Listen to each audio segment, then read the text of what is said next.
Only the children of light is gonna understand this.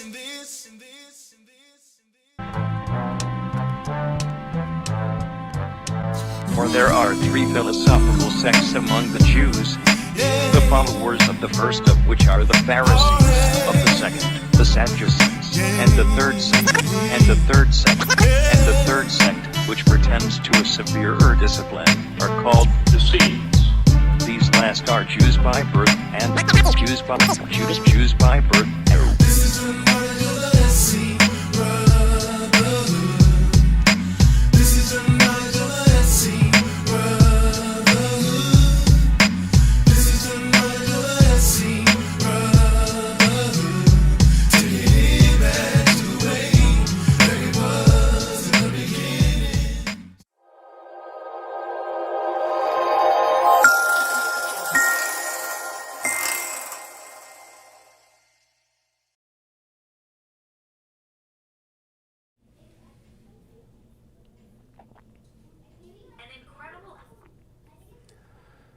Right. First and foremost, peace and blessings, peace and blessings, peace and blessings. I want to say all praises be unto the Most High, Almighty, Ahaya Yeshua Christ, our Lord, our God, our Savior, who the world calls Jesus Christ. My name is Archbishop Shamar, And I'm Bishop Mike Allah. and we be bringing you today's Sabbath report / lesson, worship, praise, song of the day. All right, and that is, what are magicians according to the Bible? All right. What are magicians according to the Bible? All right. And we're at part 3 of this lesson. All right. Where we've been getting into magicians, magic, the history of it, tracing it back, right, to its inception, right, which started from the fallen ones, the angels, right, which then proceeded to the females, all right, the women, all right, from women passed on to mankind, all right, and from mankind, we've been tracing it in its origins to the east, all right, into Persia, into India, all right, into Egypt, and then we'll see eventually gets into Rome. All right, but its prominence begins in Persia. All right, as we've been going through and understanding that they were called Magi. All right, and from that culture over there, everyone who practiced this sorcery, witchcraft, all the things that involve what we call magic. Is it magi? Yeah, magi. All right. So proceeding from there, everybody who practiced that has been called that term, which stems from a people in Persia. And that's what we've been understanding. All right. And it's gotten into, stem from that long time till now where people still have that terminology placed on them.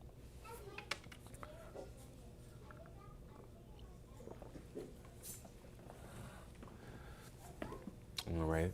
So once again, we're going to go into more important information on magicians. And we've been seeing that magic is not just tricks, right? We traced its history to see where they stripped it down to entertainment purposes only. But magic, right, is tricks, it's deception, right? It's working crafts, right? It's sorcery,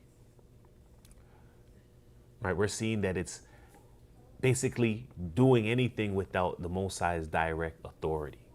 All right, so you're using other things to bring about what people would think is supernatural thing that's happening. All right, whereas the Most High's prophets, they're able to just do it based on having the complete authority from the Most High. All right, they don't need to work out, oh, this chemistry or this, that, right? They say do it, and they're able to do it because they have the full authority of the Most High. In contrast to the tricksters, they use unseen ways to bring about that thing. That's what we're getting to. All right, and we've been showing that certain inventions, right, we can place as sorcery or magic, right, via especially internet, these different things, FaceTime, right, the pictures, all of these things. If they showed somebody this before, right, they would say how you're able to do this. Right now we know because they showed you the technology, how they're able, other people, and do the technology. But if they never showed you and just brought it out, right, and examples when they go to indigenous places and they show them certain technology and they're like, whoa, they think they're God now. Right, so just understanding all of that. So once again, peace and blessings, peace and blessings, peace and blessings. All right. Going into our Sabbath class lesson, worship, praise, what are magicians according to the Bible? All right, and we're at part 3.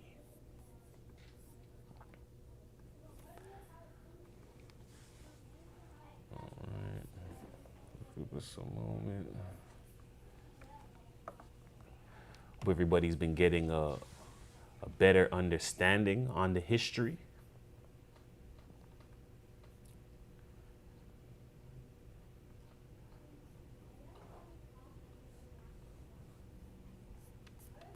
All right.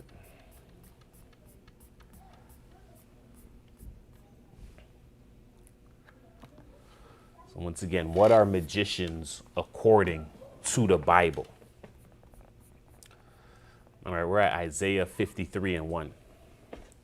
It's the book of the prophet Isaiah, chapter 53, verse 1. Who hath believed our report, and to whom is the arm of the Lord revealed? All right, so who has believed our report, and to whom is the arm of the Lord revealed? Once again, we always go to the scripture, knowing that in Isaiah's time, right, even he had to ask, who's going to believe the report? Why? Because the Most High sends the word, right, which is Christ, to a chosen vessel. And how it always happened, the word just says what the Most High said to the word, right? What the Father says to the word then says to the prophet then sent out. People is to test the word, right, the unseen word, and see if it's true, and to believe and to come to understanding. All right, and because you were to believe on the word, this is why it's so difficult to come into belief, right? Because the Most High is sending first the word, the prophet out with the word. They didn't believe it. They destroyed prophets. They killed the prophets, right? And then now he's sending out the actual word, right? In physical as well. Sending out the word, and then after the word is sent out, and they crucify the word, right? We're to believe on the works of the word, right? But once again, we're going to go into the scriptures to ensure that it's interpreted, translated, and taught correctly. We're at Sirach 1 and 6. It's the book of Sirach, chapter 1, verse 6. To whom hath the root of wisdom been revealed, or who hath known her wise counsels? Unto whom hath the knowledge of wisdom been made manifest, and who hath understood her great experience? All right. So unto whom has the root of wisdom been revealed? Who is wisdom been shown unto? Who knows her wise counsels? All right. And not just the information, right? Not just the knowledge, right? But the actual personification of wisdom, who wisdom is, right? Part of the Godhead. If you know that, then you'll always have a little more insight. And that's what we've been showing here, right? That especially with the Hebrews, and we went into last week, that Balaam, the magician, he knew that the Hebrews have a wisdom, and a wisdom that makes them understand things, right? More than an individual. to where even the baby Moses, he's like, hey, Moses, the baby, taking off a crown off of the king's head, that means something because this child is dealing with wisdom. They're not just simple. All right. And this is where all those who dwell with wisdom, all right, and seek wisdom. All right. And when wisdom is given unto you, that is the effect of wisdom. All right, of being acquainted with her, right? It's being a friend of wisdom. All right, we're going to go to 2 Corinthians 10 and 4. So 2 Corinthians chapter 10, verse 4.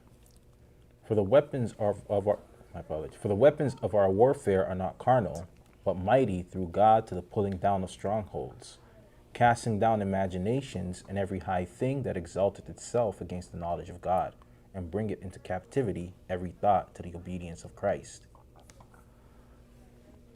All right. So for the weapons of our warfare are not carnal, but mighty through God, through the pulling down of strongholds. So once again, the weapons of warfare are not carnal, right? They're not physical based, right? They're spiritual based. They're based on principles, right? Casting down imaginations, false imaginations, vain things. All right, so vain pictures that go up into one's mind, casting that down and giving you the truth of what's happening.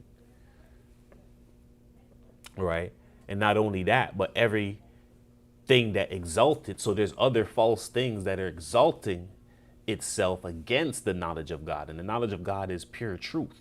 Right. So these false things then exalt itself, lift itself up against the knowledge of God. So where now we're competing, is this true or is that true? Is this true or is that true? What we're here to do is to cast down what's untrue, right? And to raise up the truth of God, right? And bringing into captivity every thought back into obedience of Christ. So back into, all right, being obedient to God, being obedient to Christ and the understanding. Right. And this is what the Magi's, the magicians, the fallen ones, this is what they brought into the earth, this deception. Right. And it's deceptions of all kinds and all levels, right? Whether we're talking about laws, whether we're talking about science, whether we're talking about, right, the clouds, whether we're talking about water, gas, elements, all of these things. And that's what we've seen in the book of Enoch. All right, so casting down all those things, that's the whole point. And this is why understanding magicians and the history is very important. All right. Even now, when we get down to how demons operate. All right. And that's what many people don't understand as well. All right. And this portion of the lesson, we're going to get into that. All right. So we're at page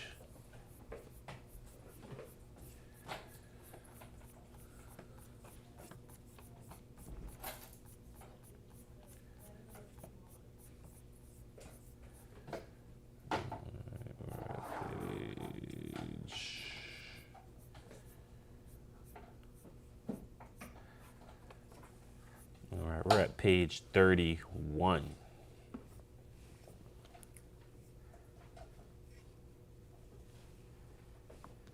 All right, we're at page 31. Give it to us. All right. This is Clementine Homilies, chapter 31. Page 31. Clementine Homily 9. This is chapter 12, the theory of disease. Whence many, not knowing how they are influenced, consent to the evil thoughts suggested by the demons, as if they were reasoning of their own souls. Wherefore they become less active to those who are able to save them, and do not know what that they themselves are held captive by the deceiving demons. Therefore, the demons who lurk in their souls induce them to think that it is not a demon that is distressing them, but a bodily disease, such as some acrid matter, or bile or phlegm, or excess of blood, or inflammation of a membrane, or something else. But even if this were so, the case would not be altered of its being a kind of demon. For the universal and earthly soul, which enters on account of all kinds of food, being taken to excess by overmuch food, is itself united to the spirit as being cognate, which is the soul of man. And the material part of the food being united to the body is left as a dreadful poison to it. Wherefore, in all aspects, moderation is excellent. All right. So once again, we're at this portion right here. We're going to show where demons, all right, the offspring of the fallen ones and the women, right, which were practicing the witchcraft, right, the offspring that end up passing away. So these giants that ended up passing away and became demons, right, in their spiritual realm, in their unseen realm, they're still operating tricks and sorcery and all types of things. So this is what we're seeing here. All right. And this is the Clementine homilies. All right. This is Clement, the Bishop of Clement. Right. Clement is also written in the book of life, which is, spoken about in the new covenant. All right. It says, whence many not knowing how they are influenced consent to evil thoughts suggested by demons. So many do not know how they are influenced. So once again, the same thing that we've been going through with the magicians and the magi when they're operating and they're doing certain things, right? The same thing Daniel was exposing, where the king didn't know that he was being fooled, all right, and what was transpiring, right? Because they put up a different front than what you're seeing, all right? So the demon is doing the same thing to the person's inner body, their mind, their body, their thoughts.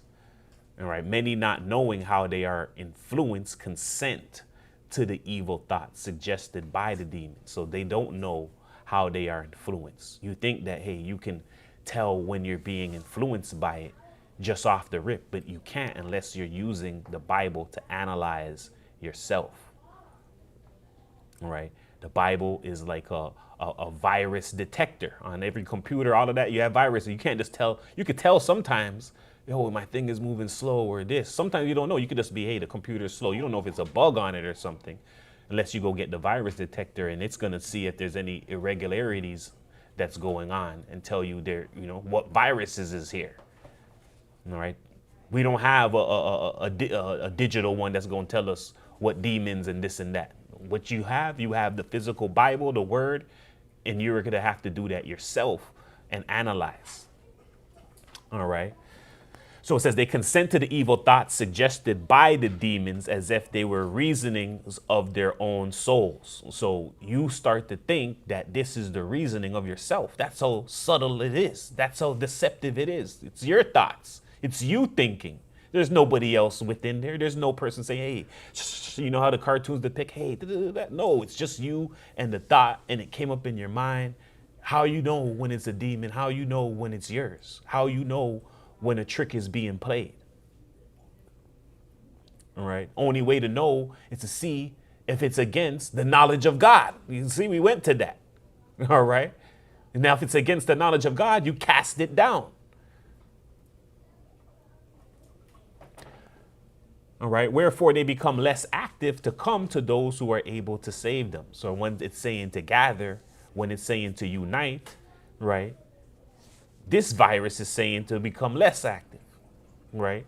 To come to who are able to save them, right? Don't come to who are able to save you. Don't come to the Most High's church. Don't come to these things.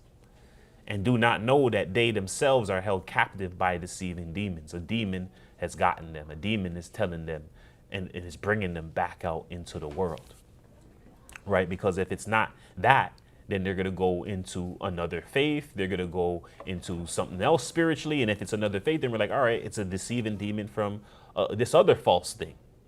All right. But if they're going back into a church or something, then all right, it's an issue that they have. They're looking for a home with Christ. We could understand that. All right.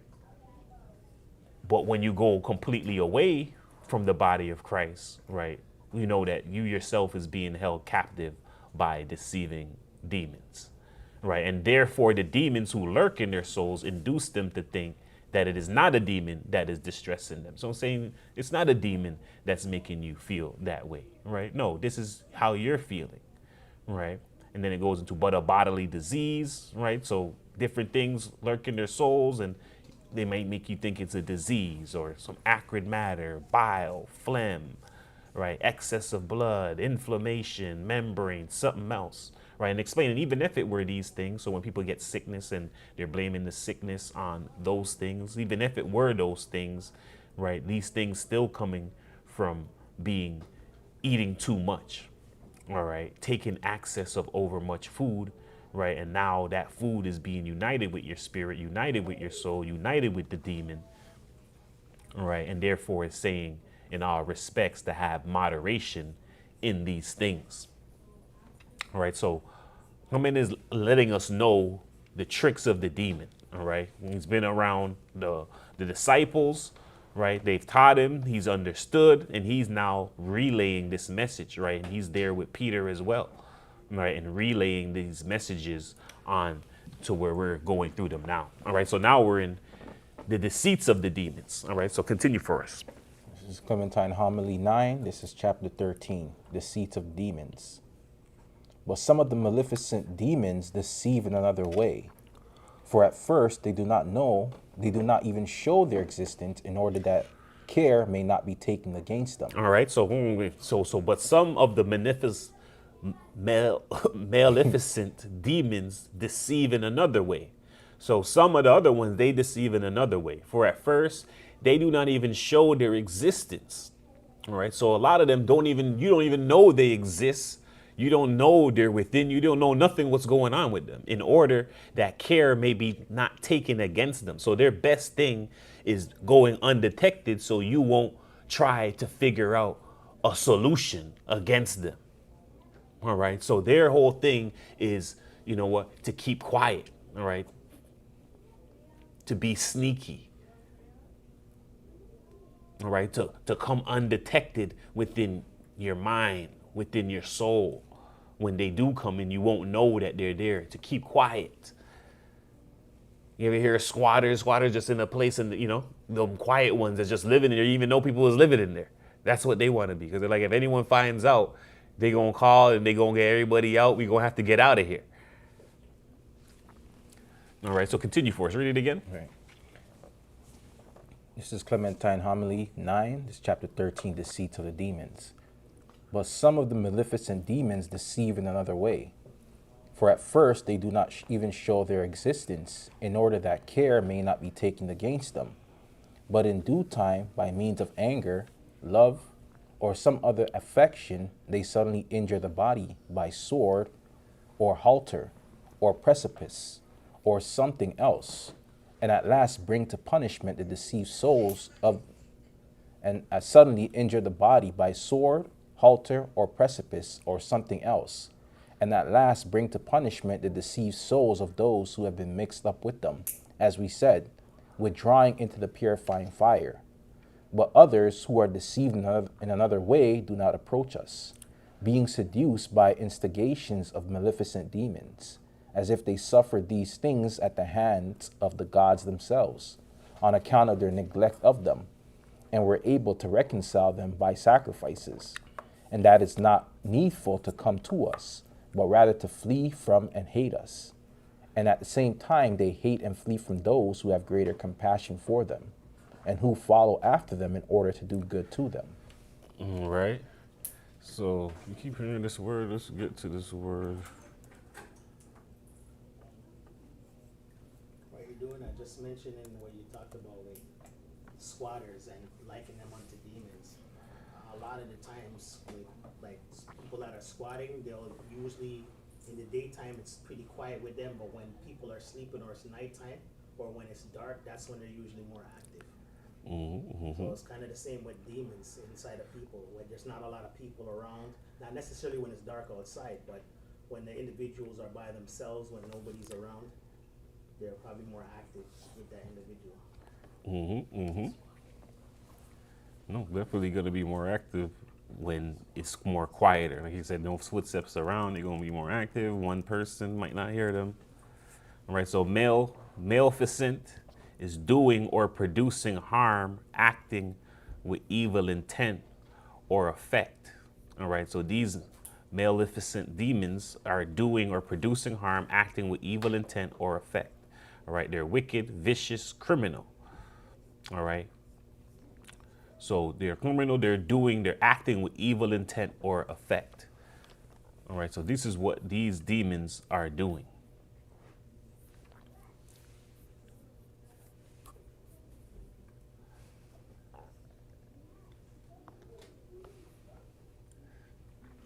All right. So some of the maleficent demons, so these demons specifically are demons that is here to affect and cause harm to the individual, to deceive. All right. They deceive in another way first. They do not even show their existence. So there's no care taken against them. Right.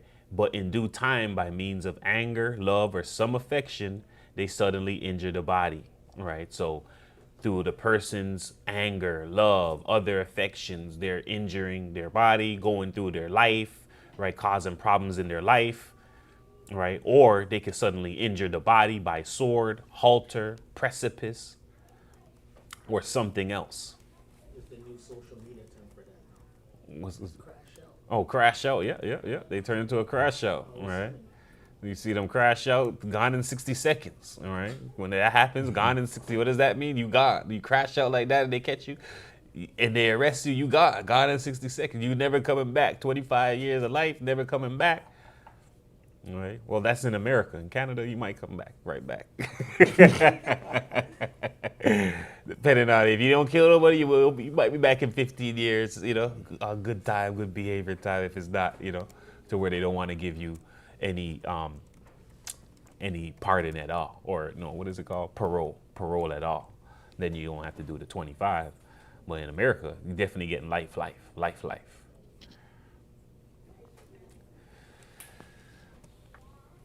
All right.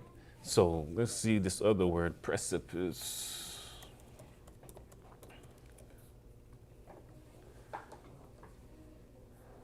All right. So precipice is a very steep or perpendicular face of a rock. Precipice, a steep place, a fall or a leap, headlong, steep, headlong, head first.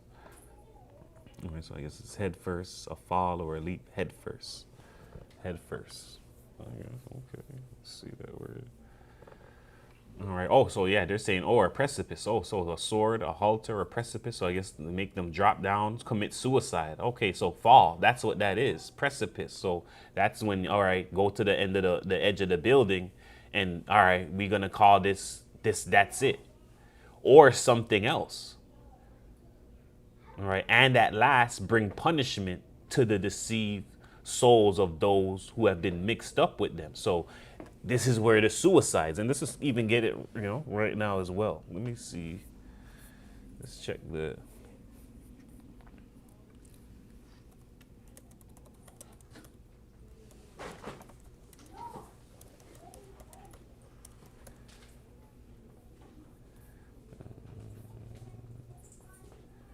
Let's see that. Let's see. Let me check. Let's see.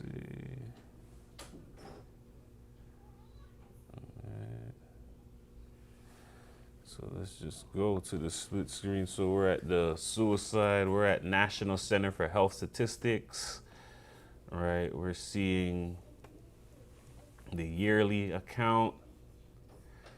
This is yearly data for the U.S. About 616,000 number of emergency department visits for self-harm injury.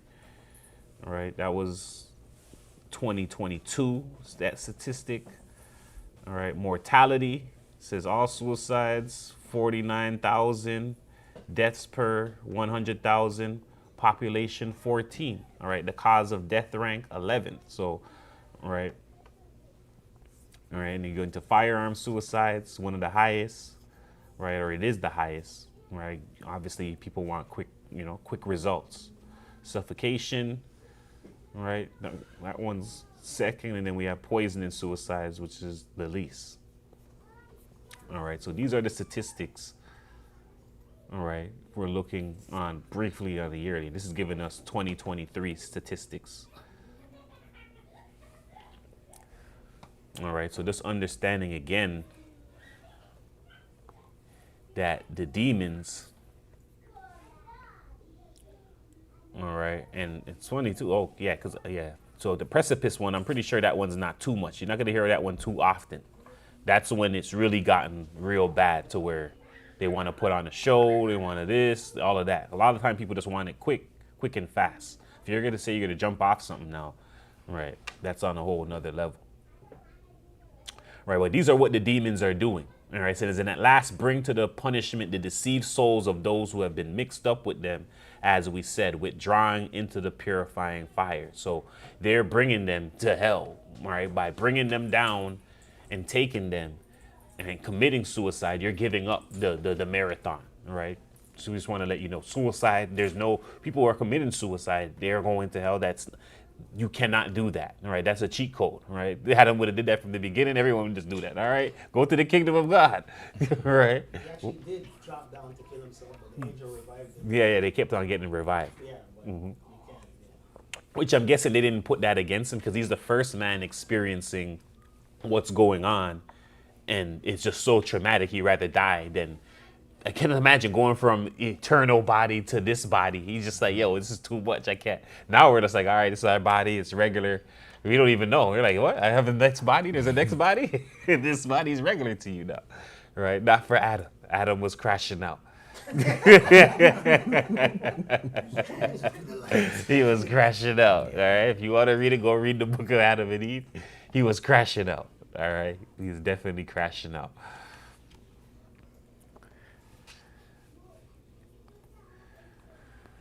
Right.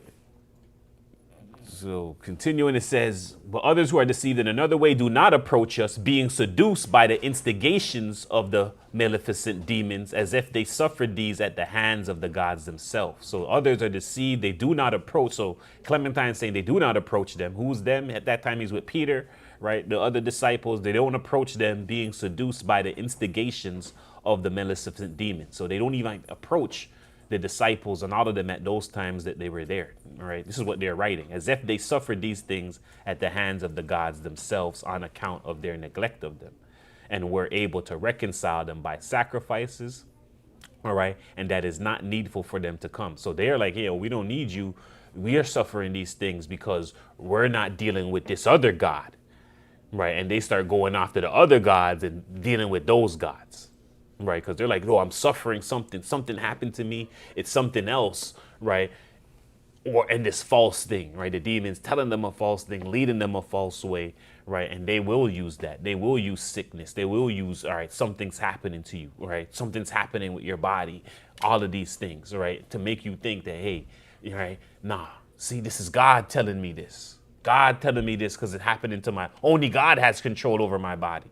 We're seeing right now, God is not the only one that has control over your body, to make your body feel away, right? To make your body feel sick, right? To make your body have something sudden come upon it, which is why you need what?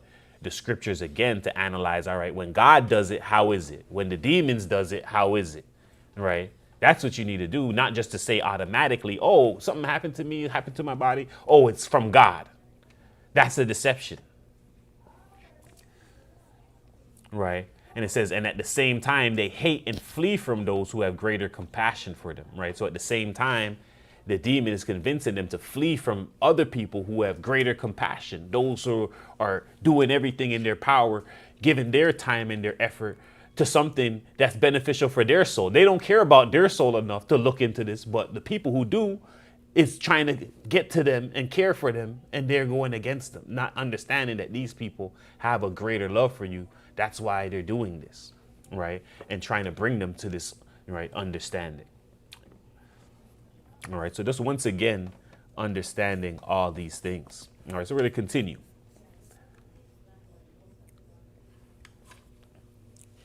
This is chapter 14. This is Clementine Homily 9. More tricks. Therefore, shunning and hating us, they are deceived, not knowing how it happens that they devise things opposed to their health. For neither can we compel them against their will to incline towards health, since now we have no such power over them, nor are they able of themselves to understand the evil instigation of the demon, for they know not whence these evil instigations are suggested to them. All right, so just continuing again. All right, therefore shunning and hating them. So they're saying the people who are deceived by the demons who are operating as unseen magi's, unseen magicians, unseen deceivers, devils. Therefore shunning and hating. All right, so they're shunning and hating us. They are deceived, not knowing how it happens that they devise things opposed to their health. They're not understanding how they devising things opposed to their health, whether it be physical health or their spiritual health. All right. So whether it's bodily things or it's their spiritual sanity, right? Their spiritual health when it concerns that understanding. For neither can they compel them, right? Neither can we compel them against their will to incline towards health. You can't tell them to eat. You could tell them to eat healthy, but you can't force them. You can't make them, right? You could tell them to do certain things that are good for their spirit, right? You could tell somebody advice. You could give them counsel, right? But they can oppose something that's opposite, right? That's harmful to themselves, right? They can take that other advice, right? We can't forcefully make anybody do anything, and that's what Clement is showing here. All right? Since we have no such power over them, nor are they able of themselves. So it's like Clementine's like, we don't have that power over them to force them to do something. Neither are they able to understand the evil instigations of the demon, unless they're being shown or told or being, just like when we're going through the magicians. When the people can't tell what's happening unless they're shown it, right? Somebody comes and here's the trick. This is how they do it. Da, da, da, da. This is the same thing he's being said here. You don't know unless somebody who's dealing with wisdom can show you, hey, this is how the demon is deceiving. This is how the magician is working. This is how the magician is doing the trick. Or unless the demon itself come and tell you, right? Like many magicians like, hey, this is how we do the trick. After they're like, you know what, I'm going to reveal the secrets. Right? For they know not whence these evil instigations are suggested to them. All right, continue for us. And these are they whom the demons affright, appearing in such forms as they please, and sometimes they prescribe remedies for those who are diseased, and thus they receive divine honors from those who have previously been deceived. And they conceal from many that they are demons, but not from us, who know their mystery and why they do these things, changing themselves in dreams against those over whom they have power, and why they terrify some and give oracular responses to others, and demand sacrifices from them, and command them to eat with them, that they may swallow up their souls. All right, so again, it's saying, and these are they whom the demons affright. So these people who do not understand, these are who the demons want to deal with. All right, they want to deal with those who do not understand. Yeah, don't be no who be frightened. Make them try. All right. So it's a true saying. We say, hey, these rastas, they know what they talk about, man. They know some what they talk about, right? But they just deceive once again with the deceiving demon calling on somebody else, Christ. Right? But they understand certain things, right? The demons know who to affright.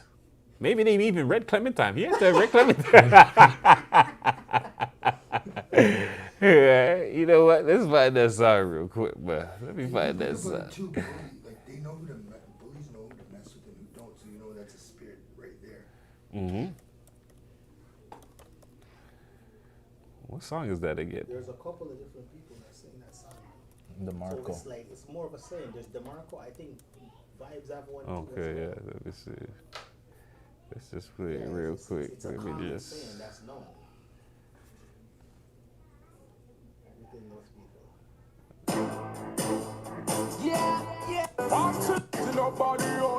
Okay, no, it's not this. I don't know which one. Which one is the? Yeah, that's the one. That's DeMarco. That's the one. There. That's the one? Yeah. Let me find. Okay. Yeah. Okay. Dumping no who fi frighten. Make them try. Jungle Jesus strike them with lightning. You have a problem, talk direct to me. All right, so just showing again. Shine down the Oh, sorry. All right, that was the. I guess we play it again for them. I didn't. problem, talk direct to me. Shine down the place. Them try. Jungle dumping no who fi frighten. Make them try. Jungle Jesus strike them with lightning. Yeah. All right, so he's saying, all right, Duppy know who's to frighten. You're gonna strike them with lightning. All right. So just once again showing that they understand that. All right. The demons know who to affright. All right. And we see that in a song, in a reggae song, going again. Why do they call demons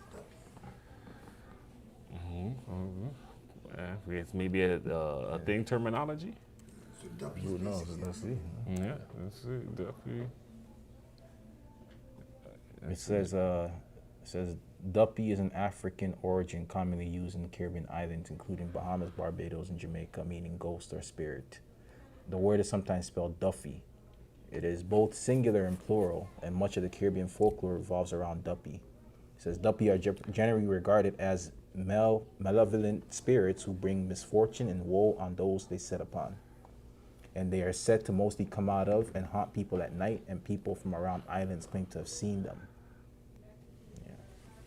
Oh yeah, sorry. There it comes. It says the word Duppy originates from the Ga language, which is Kiwa, people from Ghana, and the language of Ghana, Adope. That's what it says. Okay. Yeah. So it's a Ghanaian word. All right, I guess it stemmed into Jamaican culture. Okay. All right. Let's continue. So it says, right, so they know who to affright and appearing in such forms as they please. So they know who to frighten, they appear in such forms as they please. Sometimes they prescribe remedies for those who are diseased, right? So they even prescribe remedies, right? So they can even heal. And thus they receive divine honors from those who have previously been deceived, right? So the demons want honor too. They will heal. They'll bring about these things just to what? To get the praise. That's what we're understanding. So you're like, why would the demon heal? Or I'm getting healed, or right? Just because you're getting healed too, that doesn't mean anything either. All right. So we just have to always analyze the Bible and what the Bible is saying, right? Especially when it comes to individuals, right? And especially when it comes to certain practices, or look in the Bible of when it took place in the Bible. How did the person feel at that time, or what took place? Right? So they prescribe remedies even for those who are diseased, and thus they receive divine honors from those who have previously been deceived. And they conceal from many that are demons, but not from us, who know their mystery and why they do these things. So they conceal from many that they are demons, but not from us, who know their mystery and why they do these things. Why can't they conceal it from them? Because Clement is endowed with wisdom. He has wisdom, right? So they cannot conceal it, right, from them, right? They know their mystery and why they do these things because they're in tune with wisdom, changing themselves in dreams against those over whom they have power. So they even operate in dreams, and that's why we went into the dreams lesson. Go back into there. They could come into the dreams too. The scripture says, hey, most of the dreams, the majority of the dreams are false. All right, so they change themselves into dreams too as well over those whom they have power, and why they terrify some and give oracular responses to others. So some people they actually speak with, right? And that was said by, what's his name there? Aleister Crowley, who they said he was speaking with a demon, right? Or at the Bohemian Grove, where they say they're doing certain sacrifices and someone was there recording, they could hear it. That was Alex Jones at the time. Alex Jones, right? And hearing demons speaking at the Bohemian Grove and giving oracular responses. So that can happen as well. So we're learning, and we have to believe the testimony of these people who's wrote this down for our own understanding. All right, and demand sacrifices from them. So when you're seeing them do that, all right, so let's go. Let's bring it up again. Let's bring it up. All right. Go to. All right, let's bring up. And you're like, how can it happen? Is it possible?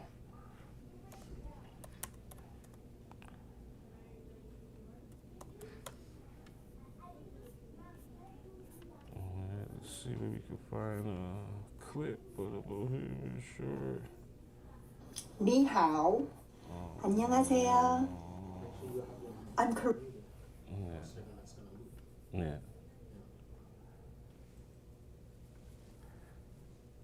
All right, Bohemian. Sorry.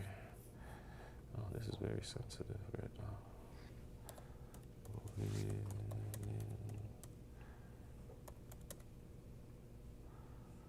Whoa.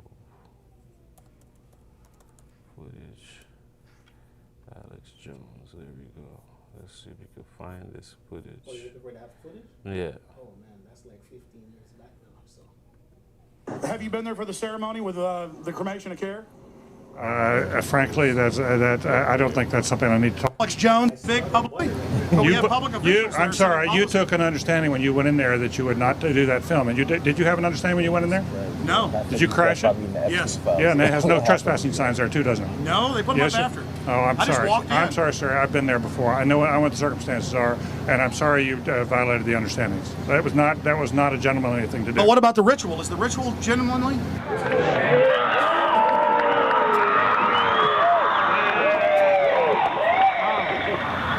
Sir, everything. I don't owe you this comment. I know, I appreciate it. This is what's called ambush journalism, and I disrespect you for that as well. So thank you, Have you ever and goodbye. been in the ritual? It's none of your damn business. Oh. Listen. You go around and make understandings with people and violate them. You ambush people on the streets, and that's inappropriate form of journalism. If you wish to practice that, that's fine, but don't ask others to respect you for it. If you want to, you can do. You're free American, like anything you want. If you want to be uncivil and rude and ungentlemanly, that's up to you. But don't expect the rest Well, you of guys us are to say, setting "Oh well, policy you're in there, one." Mr. Gergen. I'm sorry, nobody sets policy in there. We try to be gentlemen, and obviously, you don't belong there. Weaving spiders come out here.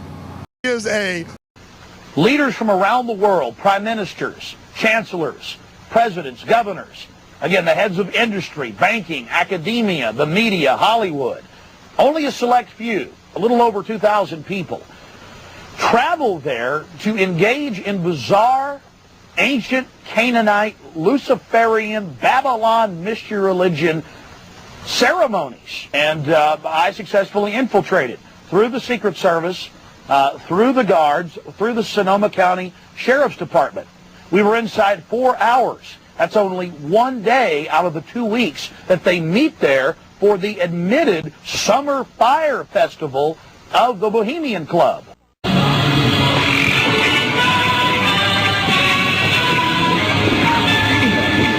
Time of revelance which would pursue us here has lost its power under these friendly trees. So shall we burn thee once again this night, flames that eat thine effigy. We shall read the sign, Midsummer sets us free. You shall burn me once again.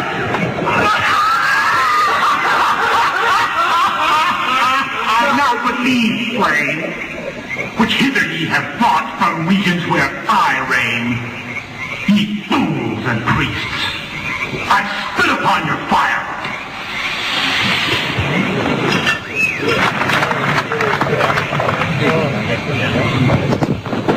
Wow. Great son of all mortal wisdom, Owl of Bohemia, we beseech thee, grant us thy counsel. Great Owl of Bohemia, we thank thee for thy admiration. Begone, dull care. Fire shall have its will of thee. Begone, dull care. And all the winds make merry with thy ducks. Hail, fellowship's eternal flame. Once again, midsummer sets us free.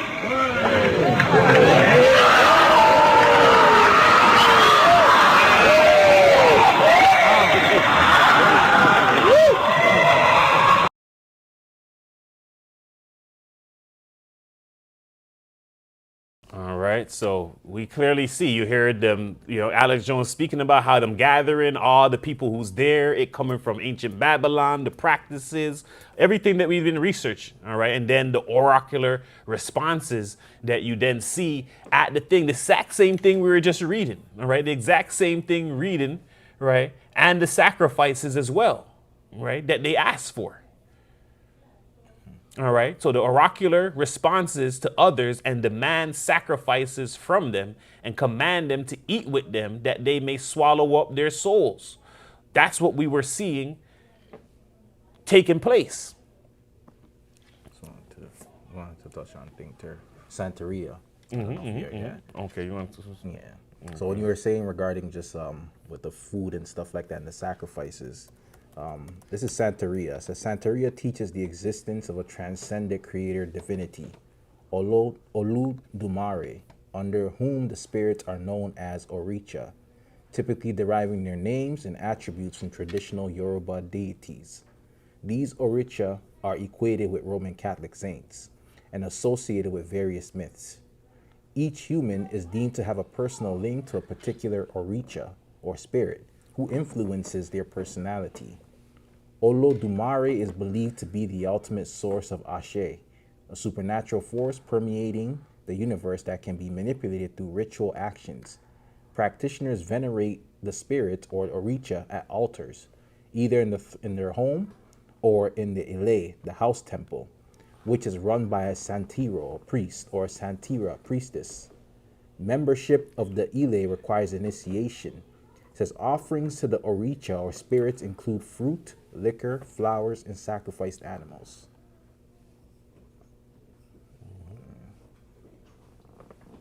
All right.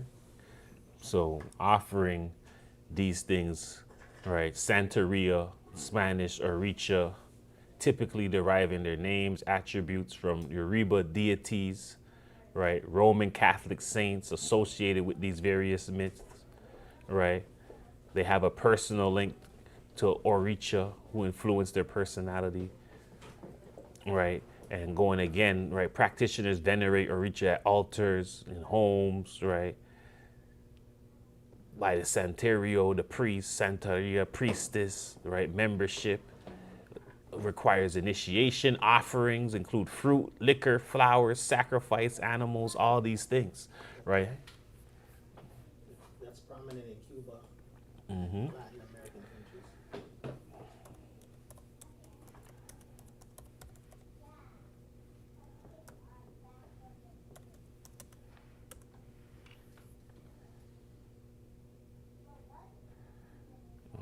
Let's see this.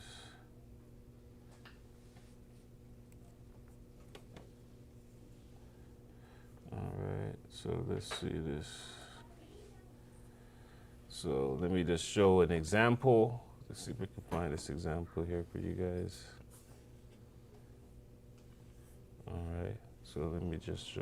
Welcome back to the Golly Vibes Pop.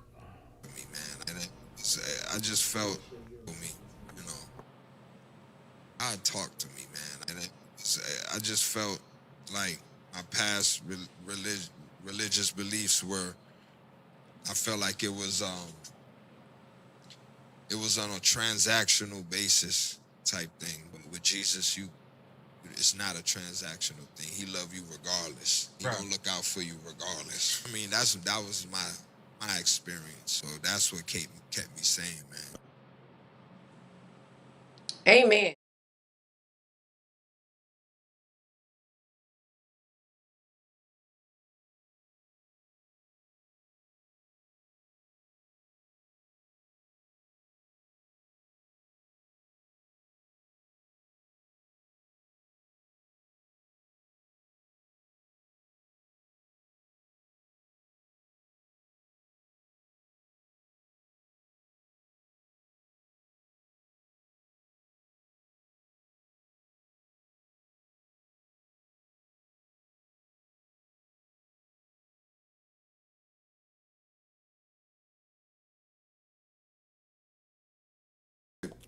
Closer with Jesus.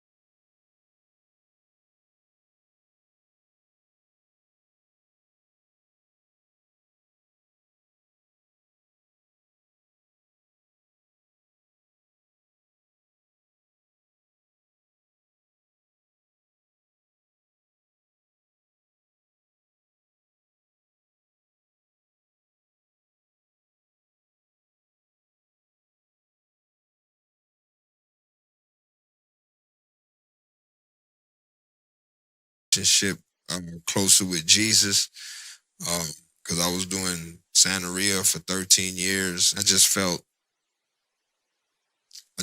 like I was like praying to two gods. Just couldn't, like, I was like, something just told me, you know, God talked to me, man. And I just felt like my past religious beliefs were, I felt like it was on a transactional basis type thing. But with Jesus, it's not a transactional thing. He love you regardless. Right.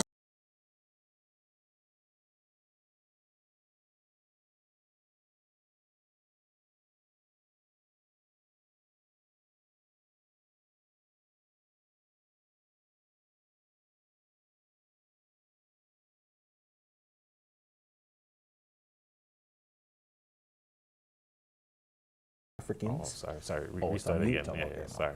Restart again. All right. Says Santeria developed among Afro-Caribbean communities following the Atlantic slave trade of the 16th to the 19th centuries.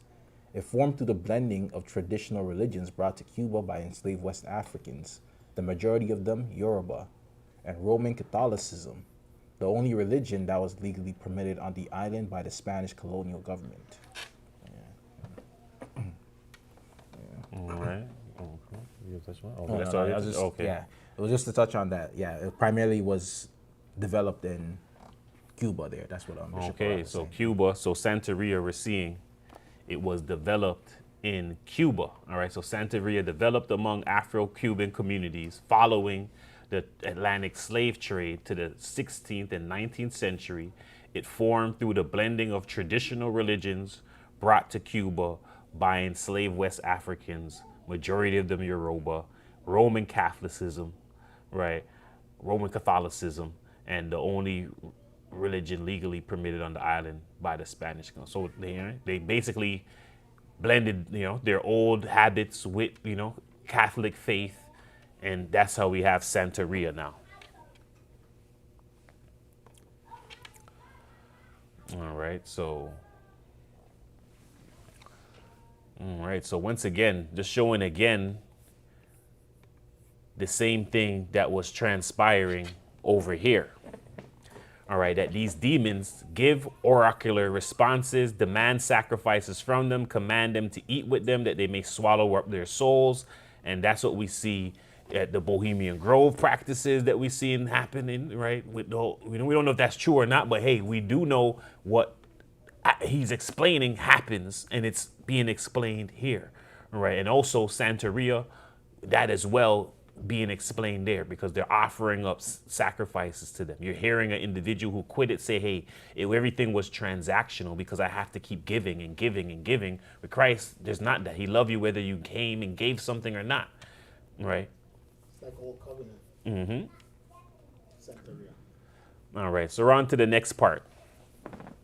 All right, we're on to, and this part's going to be controversial as well, all right, but we're on to makeup, all right, and the painting of the eyelids, a part of magical arts.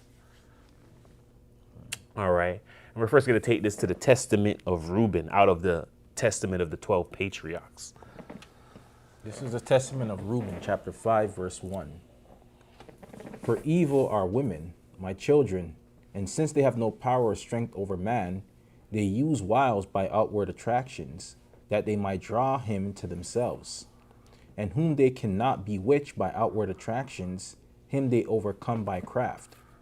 For moreover, concerning them, the angel of the Lord told me and taught me, that women are overcome by the spirit of fornication more than men, and in their heart they plot against men. And by means of their adornment they deceive first their minds, and by the glance of the eye instill the poison, and then through the accomplished act beguiles him. Flee therefore fornication, my children, and command your wives and your daughters that they adorn not their heads and faces to deceive the mind. Because every woman who useth these wiles hath been reserved for eternal punishment. For thus they allured the watchers who were before the flood. For as these continually beheld them, They lusted after them, and they conceived the act in their mind. For they changed themselves into the shape of men, and appeared to them when they were with their husbands. And the women lusting in their minds after their forms gave birth to giants. For the watchers appeared to them as reaching even unto heaven. All right. So it says, and we're going into, so Reuben, all right, has been endowed with a certain understanding, right, wisdom, and he's given an understanding on women. He's like, hey, this is a certain understanding on the carnality, right, that's within women, all right, and the women who practice this. And he's just letting them know about these practices. And who is he speaking? He's speaking about the people, right, the women who began these practices, because it stems from women. So it's not talking about all women, right, but it's talking about the women who these practices stem from, and that women are susceptible to these practices. And he gives those reasons. So we're going to get into this. All right. So it says, for evil are women, my children, and since they have no power or strength over man, they use wiles by outward attractions. All right. So they have no power or strength over man. So they're more prone to use outward attractions that they may draw mankind to themselves. All right. And whom they cannot bewitch by outward attractions. Him they overcome by craft. All right. So they use other crafts. Right. And I've had friends myself that they don't understand. Right. There's many. Right. When we talk about the black woman, unless you're in Cuba and those areas where they had the Santeria, there's maybe, Haiti, there's some people, other cultures in Jamaica, there's going to be one person who knows that. They don't, that practice is not passed on down. Right. The women there are not connected to the ancient women who had those practices that was passed on down from the fallen ones.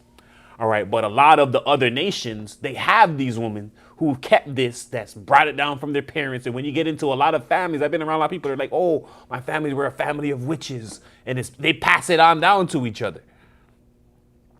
All right. And then the individual, right, let's say a Negro who doesn't know, he just wants to, all right, go to different cultures and women, go to that woman, think you're going to run the same player game that you're running, right, in the black community with them. And they're like, oh, yeah, this Negro, he's a strong man. They're definitely going to use the craft against him. All right. And then it happens a lot in the Caribbean where they hear of the one person who's able to do the craft, and they go and seek that individual, right, against family, against different things, and try to send stuff to you, right? Send you letters. I've had, a letter sent from Jamaica like, yo, try to curse letter, right? I never forget that day a letter came. My mom was scared out of her wits, right? She ended up burning it on the stove. Right. But people from over there, they do all types of stuff because, they don't know if they're mad. You didn't send them money. Something didn't happen. They're like, yo, yeah, you're in Babylon. You're getting up, exalting yourself. We're going to send something over there to bring you on down because you don't want to share the blessings or whatever is going on with them. All right. So a lot of craft is used. So it shows, right, that they draw men to themselves by outward attraction. So outward craft. Right. And once again, we're showing that what God gave you something natural. So God, that natural thing bewitched the guy. That's God. Right. We're showing that what is magic. The key principle I was saying is that, all right, it wasn't given directly from God. It's attained via another source. Right. And if the person doesn't know how you did it, they're going to be like, oh, wow. Right. Now, in this day and age, a lot of people are prone to that. But then they don't know how far away from the beauty in a woman is with the thing on them. That's where now the greater deception is now, where they're like, all right, I know it's heightened up, but how much is it heightened? It's a totally different person after. All right. So moreover, concerning them, the angel, the Lord taught them that women are overcome by the spirit of fornication more than men. And this one's hard, right, to understand. Right. But he's saying the angel and the Lord telling them we're understanding the flesh and keep explaining that these things in the flesh, that, hey, when they do get into their flesh, they could be more fleshly than men. But when they are in their spirit, right, women have this thing they're more chastised than men. Right? They're able to exercise chastity better than a man is able to when they get into that mode. So women who truly, truly love the Lord don't need to use those outward appearances, and this is why a lot of women who go into the Lord, their spirit doesn't want the makeup. They stop wearing it. Not saying that you can't wear it, but some do. if it's something that really had a hold over them, I think, where they was just focused on just the makeup, I've noticed that they stop wearing it and they actually become like Christ's light shines through them, and they use God in them to attract people. The individual. Right? Because the devil, the fallen ones knew the power of woman, that the woman could bring more souls to God if they were in God. So they would attack the woman as well too, right? 'Cause men are attracted to women, right? Yeah, and in Christ too, a lot of people get, all right, you're in Christ, you could understand, hey, you get more, hey, I'm happy the way God, I'm wonderfully made. You get more, confident about yourself and how God presented you. So that can happen as well, where people say, hey, then you have a guy who's confident and you're like, hey, I don't really care about outside. And they'll, when they do it, it's, I want to feel nice today. So you do it. Right. But once again, we're dealing with the purposeful. What this is showing is it's the bewitching. All right. When it says bewitch, it means that, when the person came across you, you're now this beauty. They do it to get you into this, all right, frenzy. All right. By the beauty that wouldn't happen naturally. I think the primary thing with the makeup is the face contouring. So Yeah, it's the not just contour. somebody just putting on a little bit of, what do they call it? Concealer or whatever. It's the contouring where they drawing lines and pin place and layers and let it dry and the next layer. And No, it it basically is. changes how their face is. Yep, it does as well. So the contour, and then a specific one, which we're going to get into too as well, which is the eyelids. So I can see there is a difference, right? It's so prominent that we can't really tell right now, right? Because everyone does it. But if you analyze a female who doesn't wear it, like say a female doesn't wear it for how long, and then she wears it out of nowhere and she's getting dressed up with it, you can see that it does heighten the beauty, right? The eyelids, right? It does heighten them to a different level of beauty. Right, when they go to a professional and they get it done and they're going out and they take the picture, it does get heightened to a different beauty. All right, but continuing here, it says, women are overcome by the spirit of fornication more than men, and in their heart they plot against men, and by means of their adornment they deceive first their mind. So the whole point of it is by the deceiving of the mind, by the adornment of them, they're deceiving the individual's mind to believe in a beauty that wasn't really given to them by authority from God. And that's what we're seeing, the difference with this magic, right? Moses, when he's doing stuff, he's doing it, all right, God gave me full authority, I just do it. I don't have no source in between. There's no trickery in between. There's no method in between that you needed to learn, right? From that the demons passed down or nothing, right? It was just given to the person at birth, right? That's how they are. Right, in contrast to the other one where it's some other source, some other method, right? Some other procedure, some other thing that they have to do to get to that, right?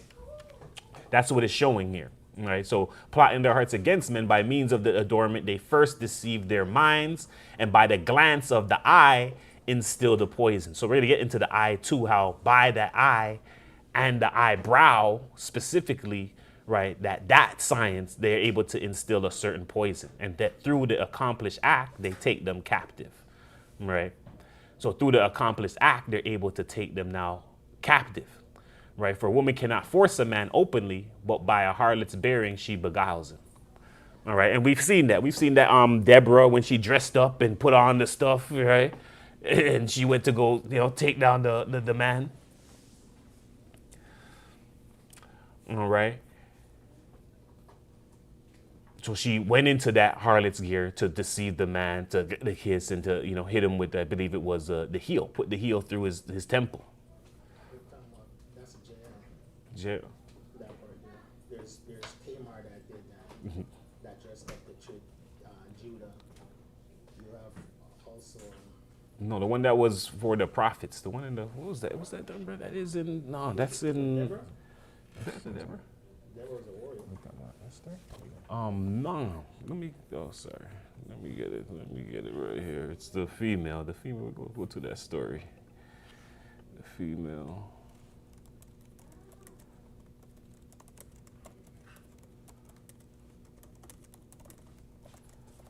Let me get the proper female for.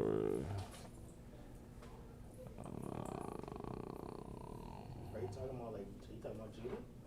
Huh? Judith? Judith, yes, sorry, yes, Judith, yes. That's Deborah. Judith.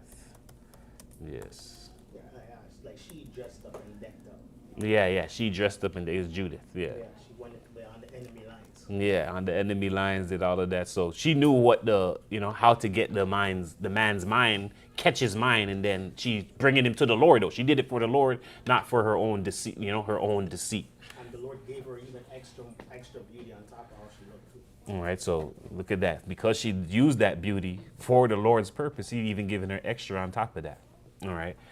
So it says, for a woman cannot force a man openly, but by a harlot's bearing she beguiles him. It says, flee therefore fornication, my children, and command your wives and your daughters that they adorn not their heads and faces to deceive the mind. So a key thing again, it's saying it's for the deception, for the trickery.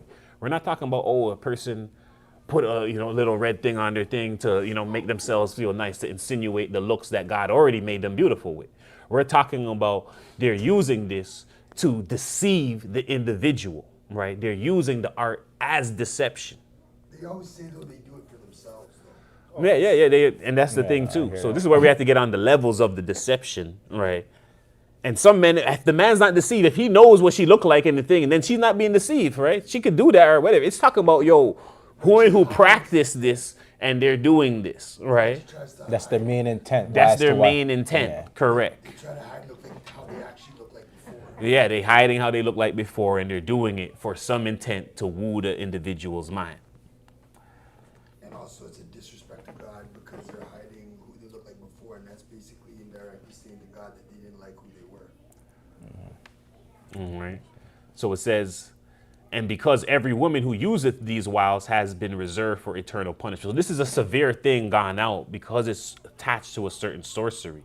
And once again, in this modern day times, it's not looked at as serious, but it's, going back again, that if you're going to do the makeup, make it very light and not something that's deceiving the mind, because practicing that, especially for women, this is a thing that's, reserved for eternal punishment because it was being used by the females who got the practice from the watchers. This is why this serious thing is on it, right? Because it was used before. Right, it says, for thus they allured the watchers who were before the flood. And we get into that in the revelation of the flesh. We have that lesson. So go back into that lesson, the revelation of the flesh. So by the revelation of the flesh, the painting of the nails, the makeup, all of that, it allured the watchers. All right. And for these continually beheld them, they lusted after them, and they conceived the act in their mind, and they changed themselves into the shape of men and appeared to them while they were with their husbands. So this is why the woman, you're like, wow, why the women put it? They were with husbands already. They didn't come and take them. So if the fallen angels came and they R-word the woman, then they would have taken, that wouldn't be on the woman. But they came to them, they just came to them as the most beautiful man, right? That they could dream of. They're a man that you could dream of, right? And that's what caused the thing to happen. So they actually committed fornication against their husband, right, with these men, right? And the women lusting in their minds after their forms gave birth to giants. So these women who gave birth to the giants, they were wedded already. They were with husbands. They left their husbands. They went to these men, right, who they allured with these looks, all right? And who is these women? These were Cain, right? The children of Cain's women, right? When we get into the book of Adam and Eve, second book of Adam and Eve, it shows you that Satan was showing them these practices, right? And by him showing, he was trying to allure the sons of Seth, and by trying to allure the sons of Seth and dressing up the children of the daughters of Cain like this, it allured the watchers. All right. So once again, women in the flesh are inherently, right, evil. That's what it's saying, right? When they're in their flesh. Right, when they're operating in the flesh, this is how they're going to operate. Right, they have no power over men, so they use deceptive practices with outward attractions to draw men to them. And this is why Reuben is saying it too, because once again, men know this too as well. Women know this too as well. The world of women is a secret to men. All right, women don't really tell the secrets on how they operate to men, but you could go online all day and you can hear men all day tell how they operate with females and tell the secrets. All right. A lot of secrets of how women operate or what's in their mind, or it's girl code, right? Women follow girl code more than brothers follow bro code. And we know that because going back again from the fallen angels, right? The fallen angels are the first ones, these angels, the first ones to break the bro code, all right? And start to reveal what God said, yo, I thought this was amongst us, and revealed it to the females. Yeah, pillow talking. And that's how it goes on from there. All right, so when they can't use outward attractions, they use witchcraft techniques. All right, and once again, why is it called witchcraft? It's not called witchcraft. Witches is going back to women. So even the craft itself, they bring it back to women because it first came from women. All right, it says women are constantly plotting on men to deceive their minds by eyes and instill the poison. All right, a warning is given to men to not allow wives and daughters to use practices to deceive the mind. All right, it says angels were allured by wives using these practices, and giants came about. All right, so we're going to continue now. All right, we're at Enoch 8 and 1. It's the book of Enoch, chapter 8, verse 1. And Azazel taught men to make swords and knives and shields and breastplates, and made known to them the metals of the earth and the art of working them, and bracelets and ornaments, and the use of antimony, and the beautifying of the eyelids, and all kinds of costly stones, and all coloring tinctures. And there arose much godlessness, and they committed fornication, and they were led astray, and became corrupt in all their ways. All right, so it says Azazel taught men to make swords. So these are all practices. Once again, we know that God didn't just, a sword didn't just appear in man's hand. That's when you know it's authorized by God, all right? Or God gives the wisdom that man would have known how to make it. We see when God does that. We see many times in the Leviticus, all of that, when God's going to the priests and he's showing them, giving them the knowledge on how to make something. That's when it's authorized by God, right? God never told them how to make a sword. He never told them how to do any of that, right? So this is where we're seeing that these practices, right, it's not authorized by God. It's coming through another source, right? Who's given them the understanding and the procedures and the methods to bring this thing about without God's authority, right? So Azazel taught men to make swords, knives, and shields, breastplates, and made known to them the metals of the earth. So they didn't know even the metals that were within the earth, the art of working them, bracelets, ornaments, the use of antimony, and the beautifying of the eyelids. All right, so he even taught them the beautifying of the eyelids, the contouring, all of that. Azazel taught that, all right, and the beautifying of the eyelids, and all kinds of costly stones, all coloring tinctures. And there arose much godlessness, and they committed fornication, and they were led astray and became corrupt in their ways. All right, so Azazel taught the beautifying of the eyelids. All right, Azazel taught these things. All right, and he also taught other methods and procedures of other things. So we're showing once again, and they weren't authorized by God. Now,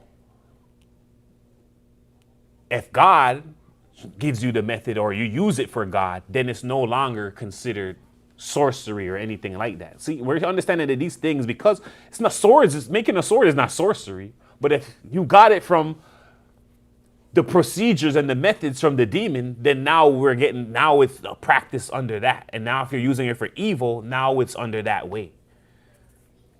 And this is the whole problem, that when they were given to mankind didn't use it for good. They were used, if we were hearing this, like, yo, I'm pretty sure if we seen it here, Azazel taught it to mankind and mankind used it for good, there wouldn't be a problem. You'd be like, yo, they gave it to, and since then mankind has been dwelling in righteousness and in all things and in obedience to Christ.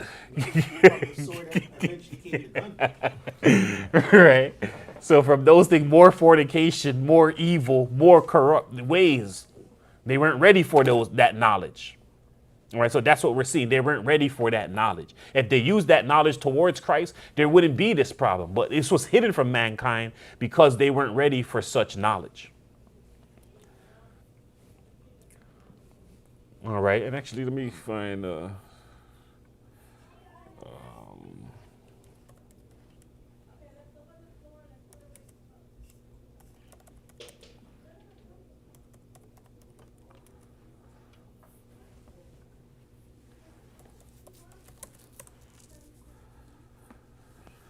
All right, so let's go in to, let me see, the whole chapter. Let me get the whole chapter. Sirach, what is this? Sirach 39:26.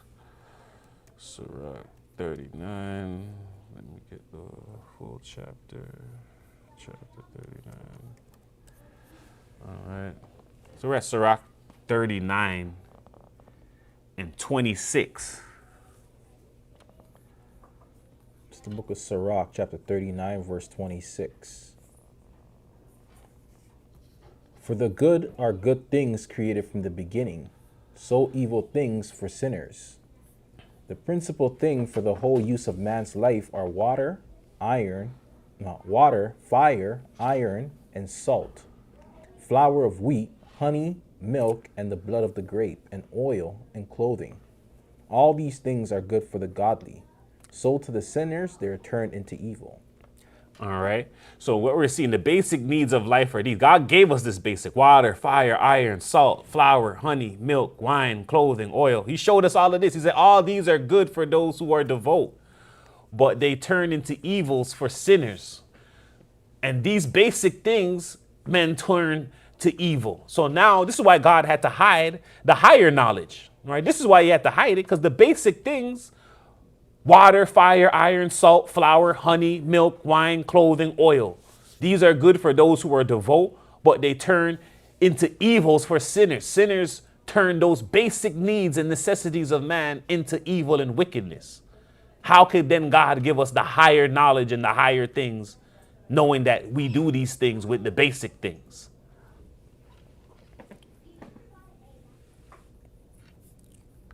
This is just a little like a side note, because you're talking about guns and digging up the earth and doing for wickedness and whatnot, and just going into magic and speaking about that and even touching on science. But I was just looking into gun, like how the gun evolved or came about, and it was actually Chinese scientists that created gunpowder in the lab by accident. Yeah, and the Chinese scientists, they got the gunpowder from China, and thing came from China too as well. I think the what do you call it again?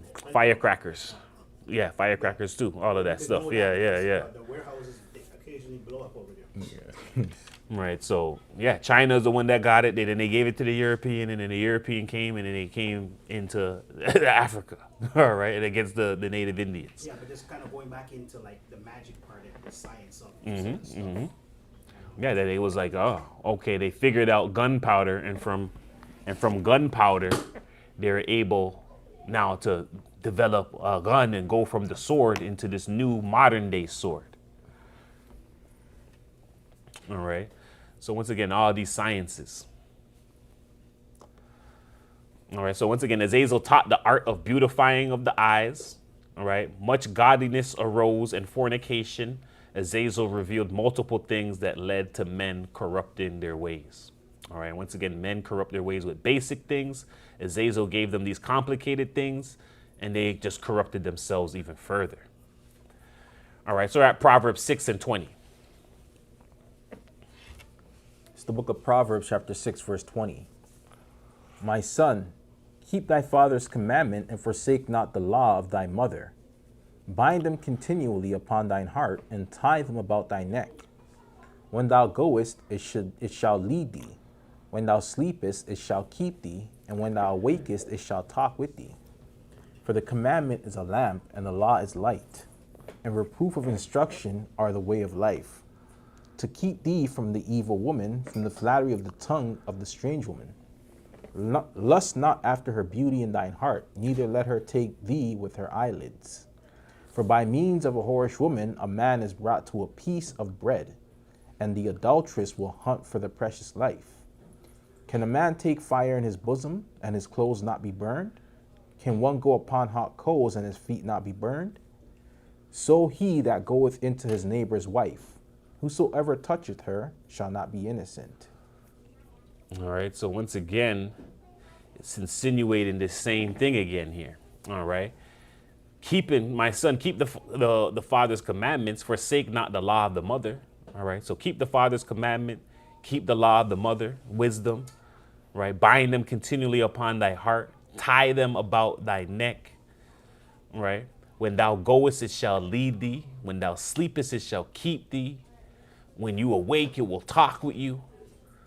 Right? Because we're understanding that the commandment is a light, is a lamp. The law is the light. Right? And it's to keep you from what? The evil woman.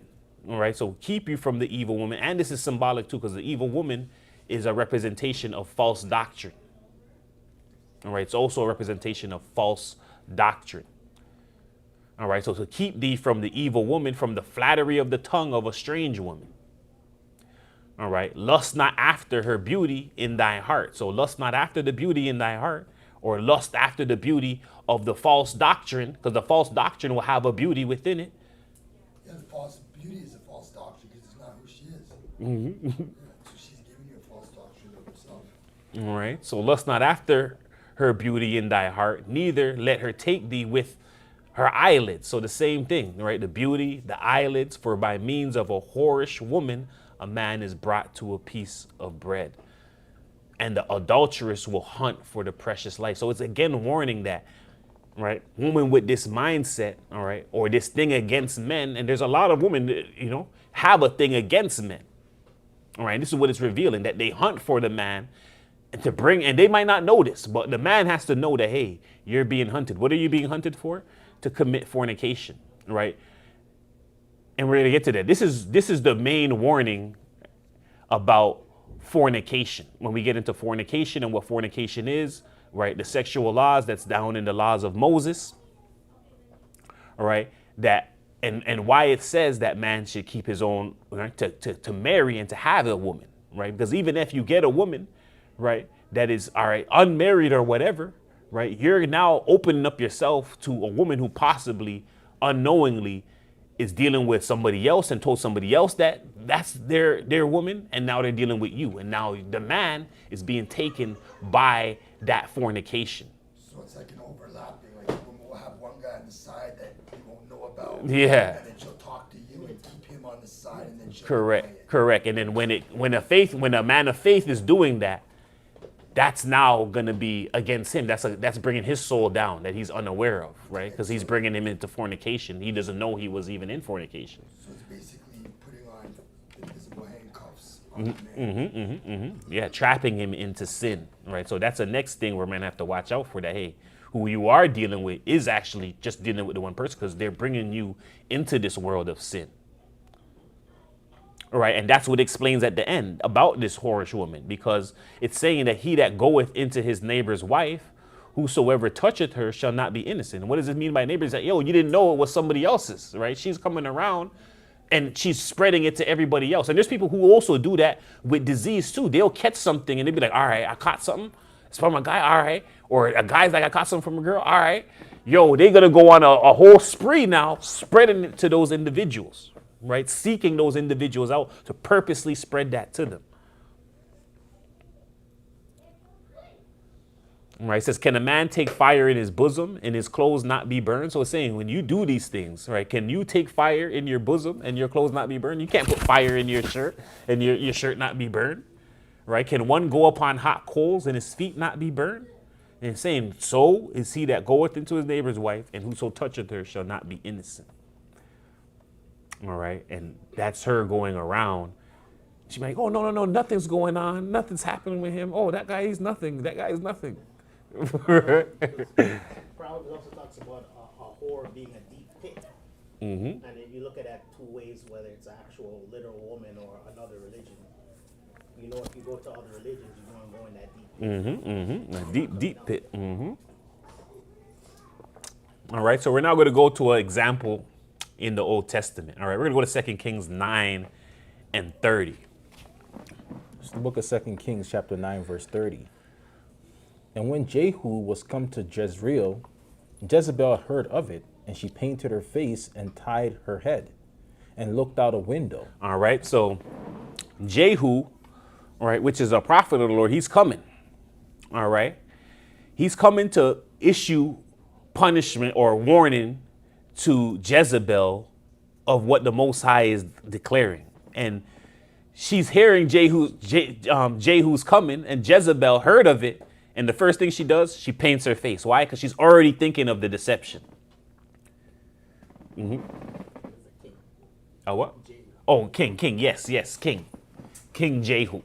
All right, being sent by the Most High.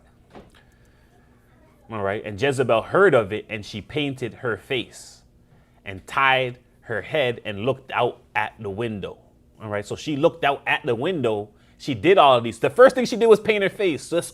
We're getting into that. So if a woman can't go around men regular, then you're already operating in a different thing. I went around women where they're like, yo, literally they couldn't, their hair, nothing, they can't see them with nothing, right? The day I'm like, okay, it was a joke. There's a girl that was in this neighborhood we used to go, and she always, every time she come out, she's done up. We're like, yo, we've never seen her not done up. We're chilling in front of the house. It's like, yo, she wasn't done up. She got to go do her stuff. She literally ran out the house like this, right? Ran out the house into the taxi to go get her stuff done. That's how severe it was. Like every time we seen her hair was done and she had makeup on, you never seen her without it. Zero without it. The one time she did go out, she was literally running to the car to go get whatever, to come back to put it on. No one could see her without it. All right, so that's a problem. If people can't see you without it, that's a problem. If you can't go outside on a day without it, that's a problem. Right? If you can't take a picture and post it on Instagram and be like, all right, I have a picture where I look regular in the picture. There's a lot of women's picture out there on Instagram, and you only seeing the done up picture, deceptive picture. The worst, they have on the contouring or the makeup, plus they have the digital makeup. Yeah, With filter, and then they're looking lighter on top of that with the thing, and then when you see them, you're like, oh, the person's dark. They don't look like that, nothing like that. It's like, well, what's going on here? I can't even trust that. You got to see them in person before you even look at that or judge by picture. I can't even do video call anymore because that probably can do AI now. Yeah. Right, and then the same thing, and right, we're just pointing it out. A lot of, and this is the main place where you see that the woman can't go just natural and by herself on live. On live, they always have the filter. They always, you can't go on the live second with the filter. Right, unless they're just a female who doesn't care. There's a lot of females out there who don't care. They'll go on and they'll just do their whole self on live now. They'll be like, yo, you'll see them in their raw element, put the hair in, do the hair, put the thing on. Those ones don't care. They like, you can see me before, you can see me after. You've seen them fully with it, so there's no problem with that. You've seen how they were before and you've seen how they were after, right? Especially if they're not deemed pretty or attractive. Yeah. A lot of people gravitate towards those ones. Yeah. Because they'll be like, they're honest and how they're quote unquote not too attractive. Yeah, so they're showing them in that state, and then they get ready with me videos. Yeah, they get ready with me, and yeah. And people gravitate towards that because there's more transparency. And yeah, there's transparency. I see what you look like before. I see all right, you got ready before, and we see you now. The ones that we're talking about, you can't see them ever getting ready, or you can't see them at that stage, right?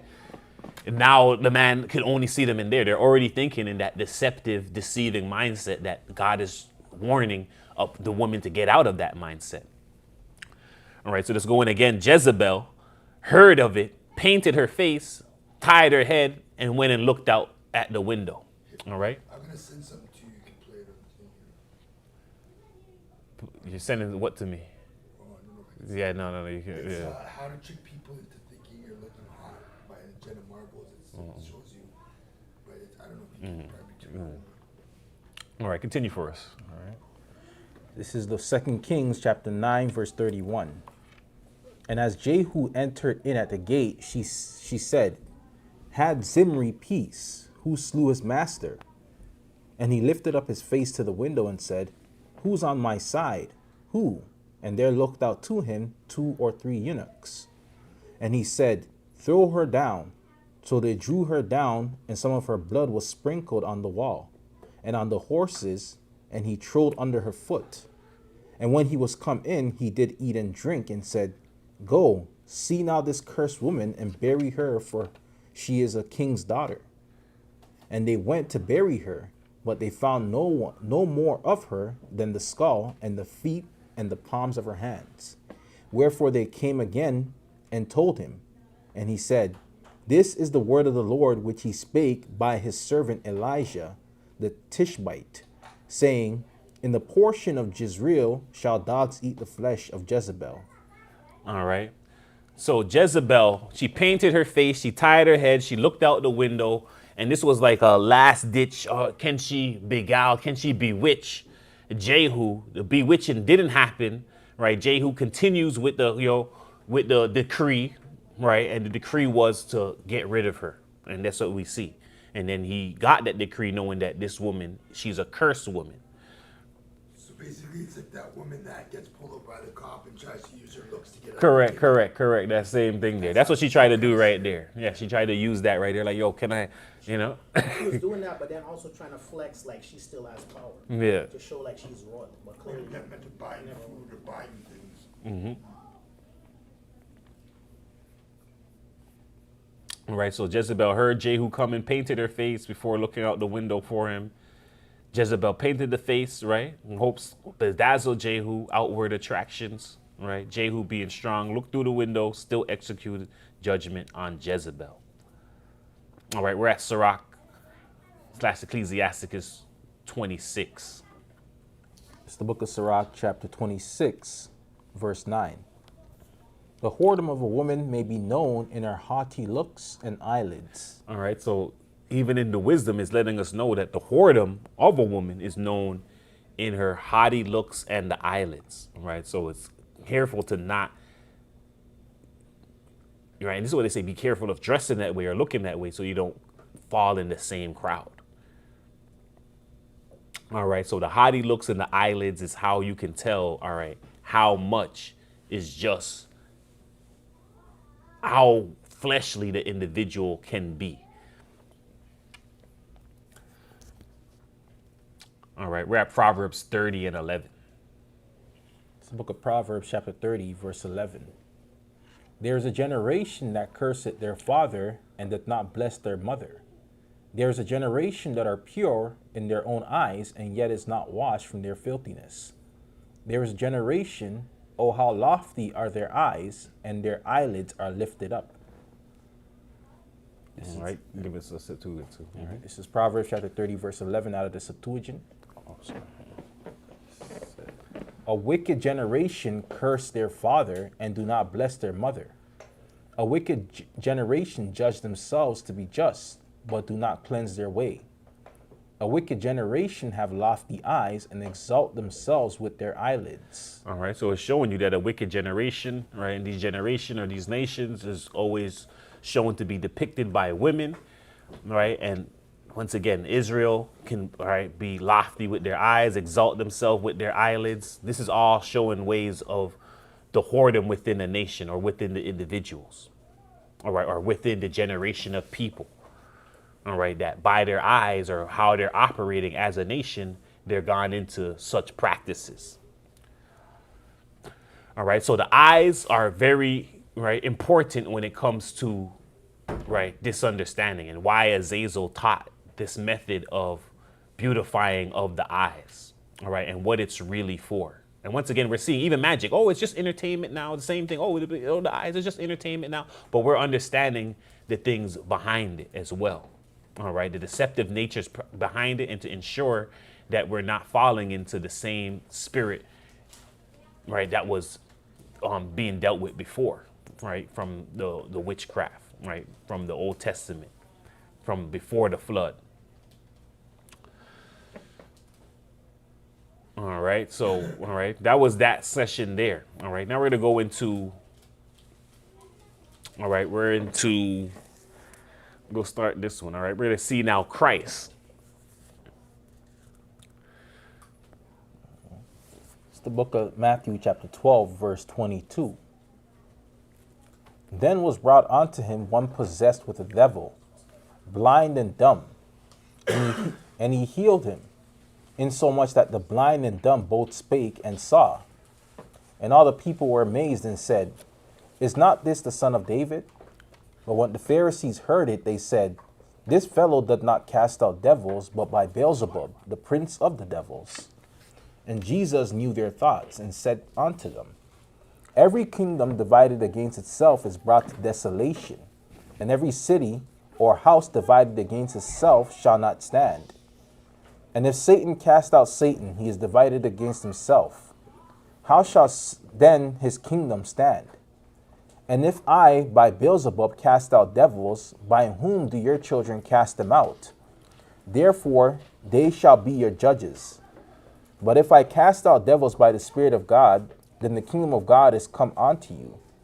Or else, how can one enter into a strong man's house and spoil his goods, except he first bind the strong man, and then he will spoil his house? All right. So it's giving this example of Christ before we go into in depth on Christ and the whole thing here, right? But it says, there was one brought unto him possessed with a devil, blind, dumb. He healed him, insomuch that the blind and dumb both spake and saw, right? All the people were amazed.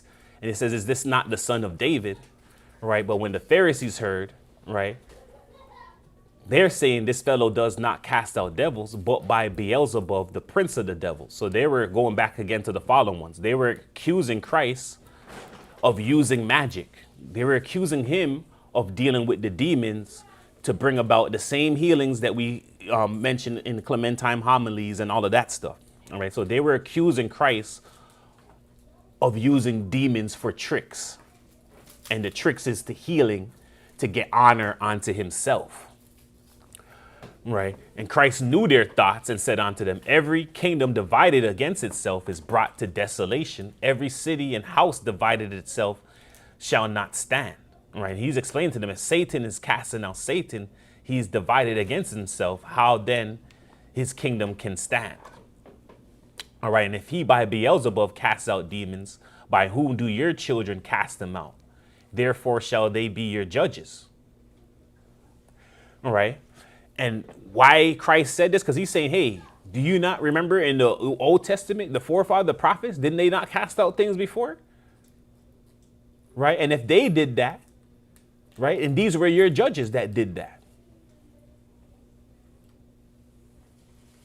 Right. I mean, he says that if I cast out, right, devils by the Spirit of God, then the kingdom of God has come onto you. So Christ at this time was explaining to them, hey, right now you're thinking singular. You're only thinking about the demon and using magic. But Christ was opening up to them that no, there's two sides here.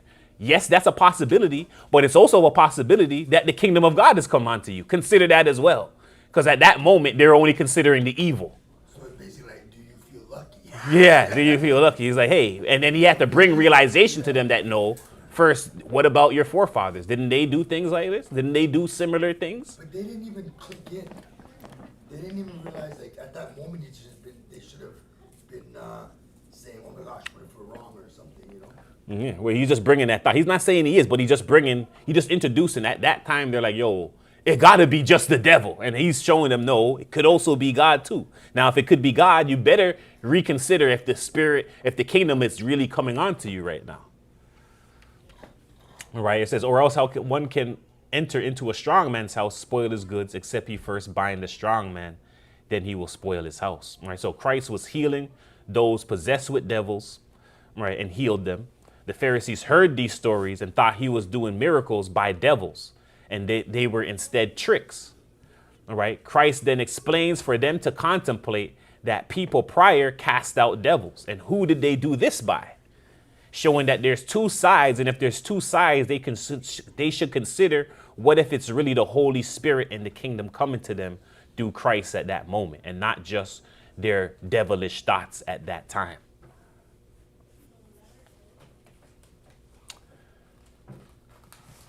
All right, we're at Matthew 2:1. It's the book of Matthew, chapter 2, verse 1.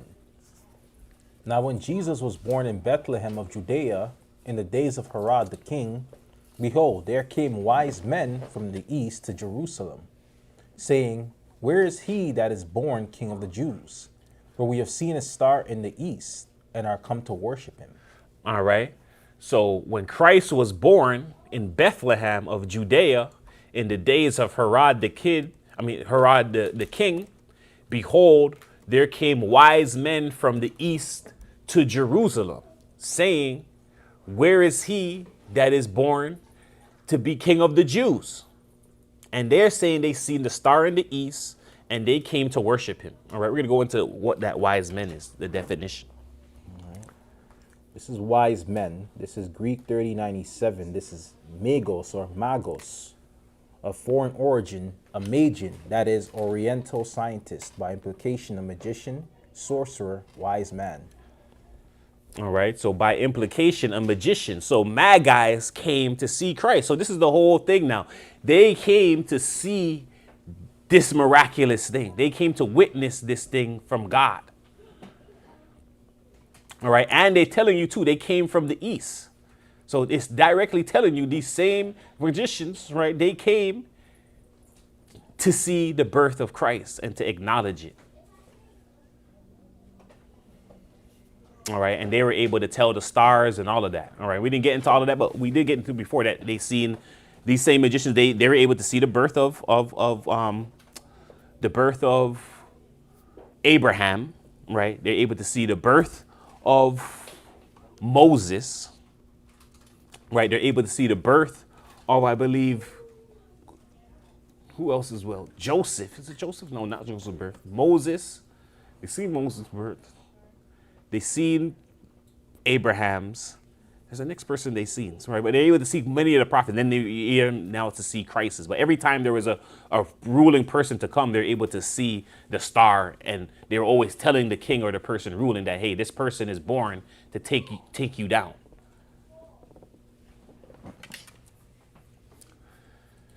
All right, so we're gonna continue. We're gonna get into magician etymology again. All right, we're almost gonna come to a close here. This is the magician etymology. It's from the late 14th century. One skilled in magic or sorcery. From Old French, magician, sorcerer. From magic. A practitioner of legerdemain. Magic etymology. It says, an art of influencing or predicting events and producing marvels using hidden natural forces. Also, supernatural art. Especially the art of controlling the actions of spiritual or superhuman beings. From Old French, magique, magic, magical. From late Latin, magis, sorcery, magic. From Greek, magike, presumably the technic art. Of magicos, magical. This is from magos, one of the members of the learned and priestly class. A borrowing of Old Persian, magush, which is possibly from pi root mag, to be able to have power. All right. So magic, once again, one skilled in magic, sorcery, right? The magi coming from Persia, right? All these things led up to these magi's, these wise men now coming to see Christ, right? So it's all leading up now that these magicians came to see the great miracle. All right, we're at Matthew 2 and 3. Oh, you already went to something? Oh, no. Okay. This is the book of Matthew, chapter 2, verse 3. When Herod the king had heard these things, he was troubled, and all Jerusalem with him. And when he had gathered all the chief priests and scribes of the people together, he demanded of them where Christ should be born. All right, so right here we're seeing Herod hearing the things from the Magi. All Jerusalem with him is troubled. Right, we went into this in our image of God lesson, right? That Herod, once again, Herod was ruling over Judea, and they got this rulership with this pact that was made with the priests of Jerusalem, right? That allowed this priest to now rule that wasn't supposed to rule when it's supposed to be the sons of Zadok. And now that led to Herod being able to be the king over Jerusalem at this time, and now he's hearing of the righteous king that's able to come and overthrow him. All right, there was a king, a family of sons that was able to take the throne, and Herod made sure that they were killed out, and now he's hearing of this new king to be born to take his thing, which is why he's troubled. All right, when he gathered all the chief priests and the scribes of the people, he demanded of them where Christ should be born. So he's asking them, where is this Christ going to be born? All right, continue for us. It's the book of St. Matthew, chapter 2, verse 5. And they said unto him, in Bethlehem of Judea, for thus it is written by the prophet, and thou, Bethlehem, in the land of Judah, art not the least among the princes of Judah, for out of thee shall come a governor that shall rule my people Israel. Then Herod, when he had privily called the wise men, inquired of them diligently what time the star appeared. And he sent them to Bethlehem and said, Go and search diligently for the young child, and when ye have found him, bring me word again that I may come and worship him also. And when they had heard the king, they departed, and lo, the star which they saw in the east went before them, till it came and stood over where the young child was. And when they saw the star, they rejoiced with exceeding great joy. And when they were come into the house, they saw the young child with Mary his mother, and fell down and worshipped him. And when they had opened their treasures, they presented unto him gifts, gold, and frankincense, and myrrh. And being warned of God in a dream that they should not return to Herod, they departed into their own country another way. All right. So here we're seeing, right, and they said to him that Christ is going to be born in Bethlehem of Judea, because thus it was written by the prophets.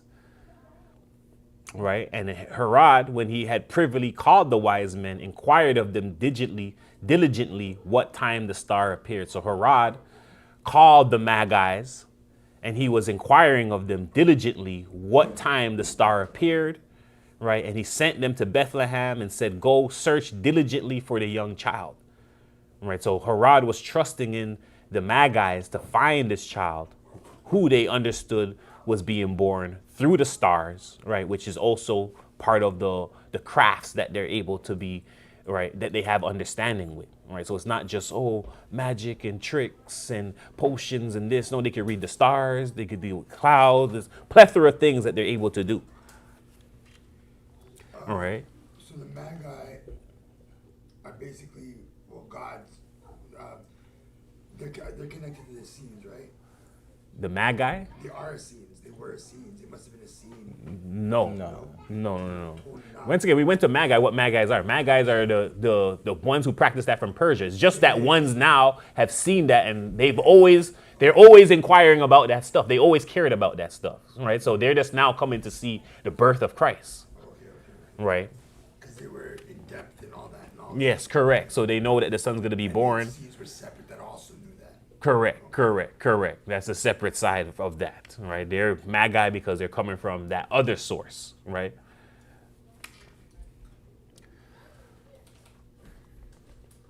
So once again, they sent them to Bethlehem and said, go search diligently for the young child. And when they found him, to bring him word again that he may come and worship him also.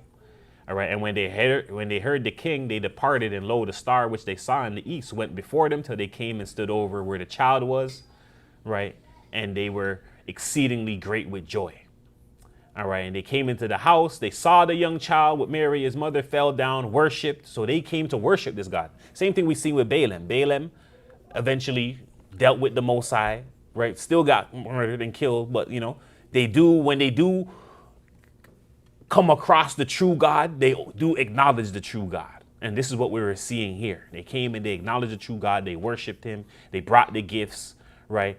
And then they were being warned of God in a dream that they should not return to Herod. So they knew this was God now. God's dealing with them. Same thing that happened with Balaam, where God came to him and told him not to curse the children of Israel, right? In this instance, God is saying, hey, don't go return to Herod. They listen to when the true power is speaking, right? And they departed into their own country another way.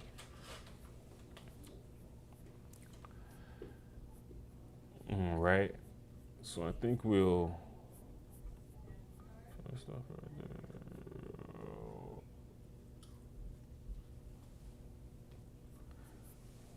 there. Yeah, we'll stop right there. All right, so we'll stop right there for this week. All right, once again, we went through a plethora of things here. All right. First, by showing that, hey, the children, the offspring from the fallen ones who showed this art to the woman, right? These offspring that became giants, when they died and became spirits, they became deceiving spirits, deceiving demons. And these demons play tricks on individuals, play tricks on their mind, play tricks inside the body, right? Convince you of other thoughts. This is what they do.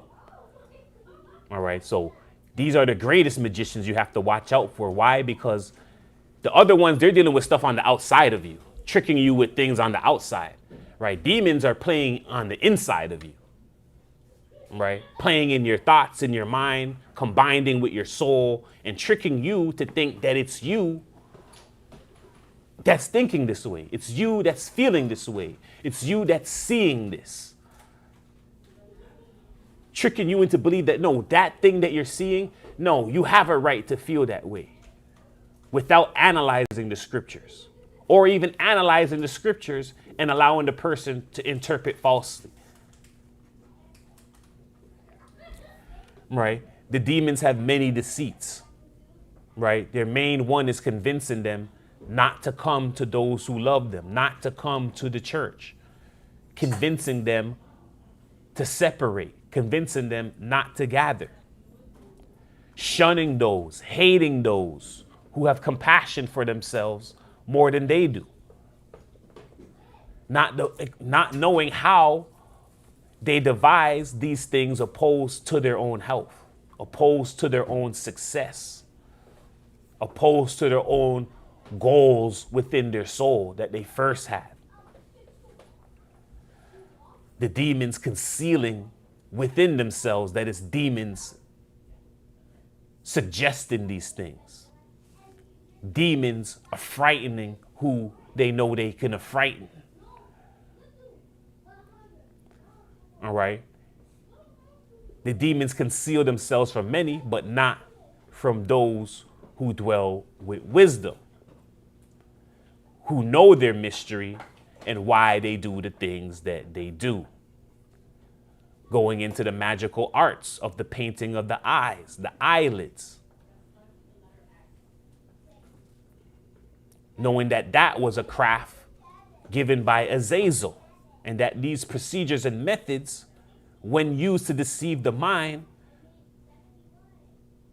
result in eternal damnation. And a warning is given against women not to use that to deceive the mind, to deceive men, not to have it in that way, not to use it in that way, not to use it like Jezebel.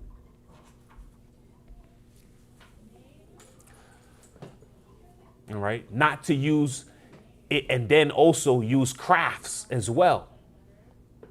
Love potions, different things to have power over men.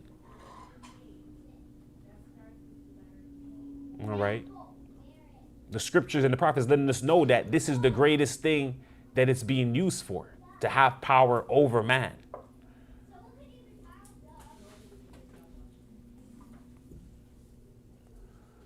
All right. Knowing and understanding that Azazel taught these things. All right. And a warning is sent out against the whorish woman, against the haughty eyebrow, against the poison instilled in such beauty. Right. And then we come into Christ. All right. Where it all now is coming full circle, where the Magi's are coming to witness the birth of God in the flesh, where they're coming to pay their respects. Right, where we have Christ performing miracles and he's being accused of being a magician, of using tricks, of using demons to bring about healing. All right, so once again, we're going into this to understand the history so that we can have the information, the knowledge to be able to cast down all false imaginations that exalt itself against the knowledge of God, right? And to bring back all minds into the obedience that is within Christ. All right, so that being said, we're going to go to Philippians 4:8. It's the book of Philippians chapter 4, verse 8. Finally, brethren, whatsoever things are true, whatsoever things are honest, whatsoever things are just, whatsoever things are pure, whatsoever things are lovely, whatsoever things are of good report, if there be any virtue and if there be any praise, think on these things. Those things which ye have both learned and received and heard and seen in me, do. And the God of peace shall be with you. All right, so once again, those things which you see, right? Practice, right? That you've learned, received, and heard. Practice and put into practice, right? And do these things, right? And the God of peace will be with you, right? Dwell with wisdom, and you will have the knowledge to fight against these vain imaginations and to be able to cast them down and bring back minds into the obedience that is with Christ. All right, so with that being said, we want to say all praises be unto the Most High, Almighty, Yeshua Christ, our Lord, our God, our Savior. This is the Essene Community Church of Christ. My name is Archbishop Shamar. And I'm Bishop Mike Aga. And that was our Sabbath report / worship / praise / song of the day. What are magicians according to the Bible? Peace and blessings. Peace and blessings. Shalom. Only the children of light is gonna understand this.